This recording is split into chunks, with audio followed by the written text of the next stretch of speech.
Ekonomda o'qiganlar biladi, mana yaqingina do'stlar, bir 3-mi, 4-chi pod'ezd bo'lyapti do'stlar, yaqin. 4-etajda, 4-etajda bo'lib ham do'stlar, sizlarga plyus tarafi, tepangizda yosh bolalar, boshqalar dupur-dupur qilib, sizni bezovta qilmaydi. Bemalol egalar bilan savdolashib olsangiz bo'ladi.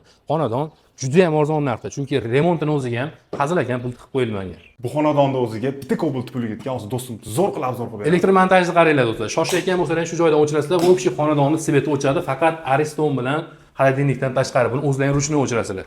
Xo'p, sanuzelni ko'rib turibsizlar, hali hech kim yashamagan, remontlarini yangi qilib qo'yishgan, akamiz o'zi yashagani, chiroyli qilib qilayotgan ekanlar. Ma'lum sabablarga ko'ra sotilyapti. Shunaqa xonadonni orzu qilib yurganlar, niyat qilib yurganlar bo'lsa, bitta like bosib qo'yinglar videoni ko'rishdan oldin. Mana bolalar maydonchasi ko'rib turibsizlar, to'g'rilayda, parkovkaga ega. Bu tomonga oshxonani olib chiqib qo'yishgan. Mana bitta oshxonani jihozini yasab olsalar ham bo'ldi, mebelini. Shu joyga bo'lsa bitta kir mashinani qo'yasizlar, bu tomonga xolodilnik qo'yasizlar. Bu joyda ham xolodilnik uchun joy tashab ketilgan, chirog'ini o'chirib yoqilmagan ekan. Ko'rib turibsizlar do'stlar.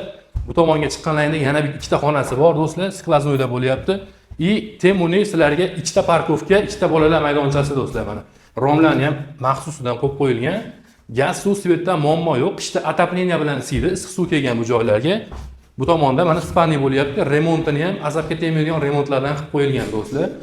Mana derazasi ikki tomonlama. Marg'ilon shahar do'stlar, ekonomni bilasizlar. Shuni oldidagi domlada bo'lyapti.